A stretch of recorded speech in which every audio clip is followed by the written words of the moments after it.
呢條片我哋會解2025至2026年度啦 SLCSS S5 Final Exam Paper 2嘅第14題，咁啊都係關於咧 equation of straight line 嘅題目。咁而家俾咗個 straight line 你咧叫 L 啦，就係 x 加 ay 加 b 等於0，亦都俾咗個點你喎，就係咧1同3，咁我哋都要好好用到呢一個嘅點啦。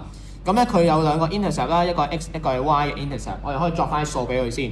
咁因為咧而家個 y intercept 咧係矮過3嘅，所以我哋作個數係2俾佢，然後個 x-intercept 咧係喺呢個1嘅右邊，所以我哋作個數要大過1，我作5啦。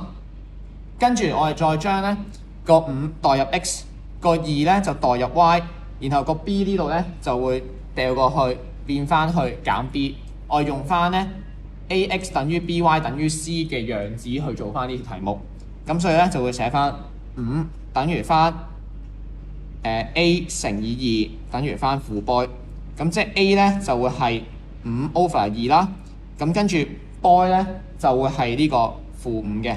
咁我哋再 check 翻咧1、2、3邊個係啱就可以啦。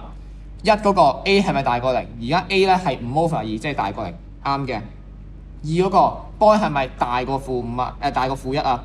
而家 boy 係負5，負5係細過負1嘅，咁所以咧2係錯。3嗰個啦，3A 加 boy 係咪大過負1咧？撳下機就知啦。OK， 咁啊，所以咧撳翻3括弧5 over 2啦，再減5。咁而家咧就係 2.5， 2.5係大過負1，所以咧3都啱，答案就係 C 13啦。